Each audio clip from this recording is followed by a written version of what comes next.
La Ley de Educación Primaria Obligatoria, promulgada en el año 1920, obligó a todos los niños chilenos entre 6 y 16 años a asistir a una escuela fiscal, municipal o particular bajo la fiscalización del Estado.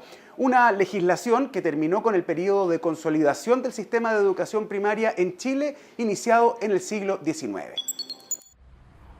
18 años después de ser presentado el proyecto de ley que estableció la obligatoriedad de la instrucción primaria, el 26 de agosto de 1920, bajo el gobierno de Juan Luis Sanfuente, fue aprobada la Ley 3654, que aseguró la gratuidad y obligatoriedad de la educación primaria fiscal para toda la población.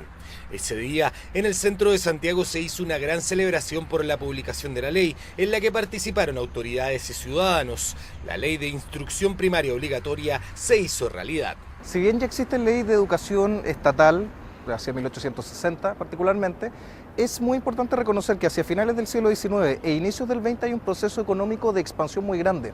Entonces ocurría que muchos niños simplemente no iban a educarse. El ausentismo escolar era muy alto y eso provocaba un desajuste bastante grande con lo que pretendía la ley. Si bien en 1860 ya había sido promulgada la Ley General de Instrucción Primaria, esta dejaba como responsables a los padres de enviar a sus hijos al colegio, punto que no era supervisado por el Estado. En cambio, la Ley de Instrucción Primaria Obligatoria significó un esfuerzo por garantizar el acceso a la educación, exigiendo que niños entre 6 y 16 años asistieran mínimo 4 años a un establecimiento educacional. Los principales artículos que tenía la Ley de Instrucción Primaria Obligatoria referían en tres partes. La primera es administrativa, la segunda es referida a la docencia y la tercera referida a los estudiantes. La primera tiene que ver con toda la administración burocrática que tiene que formar o extender el Estado por todo Chile, desde Tacna a Magallanes. Sin embargo, a medida que va pasando el siglo, esta se hace mucho más fuerte en el sentido de cómo se entiende la educación y qué es lo que se espera de ella.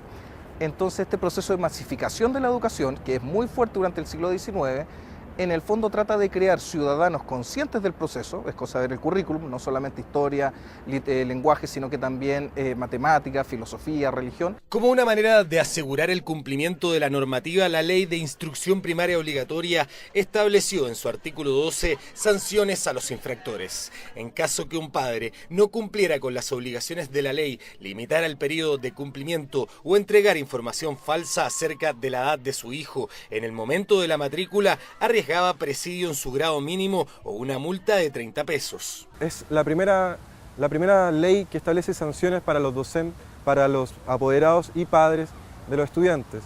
Bueno, esta ley, el espíritu de esta ley, como podríamos decirlo, buscaba ir en contra de la inasistencia.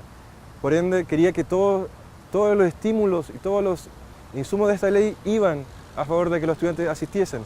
Lamentablemente la asistencia fue muy baja. El Ministerio de Educación como tal deja de ser solamente un ente promulgador, un ente solamente de producción de elementos educativos, sino que además de fiscalización. Adquiere una mayor presencia en terreno. La Ley de Instrucción Primaria Obligatoria se transformó en el primer intento por masificar la educación en la sociedad chilena. Desde su creación, distintas reformas han perfeccionado la legislación, aumentando los años de obligatoriedad y cobertura de la educación. Hoy Chile tiene una tasa de alfabetización de 98,6% y es el país con mayor porcentaje de América Latina.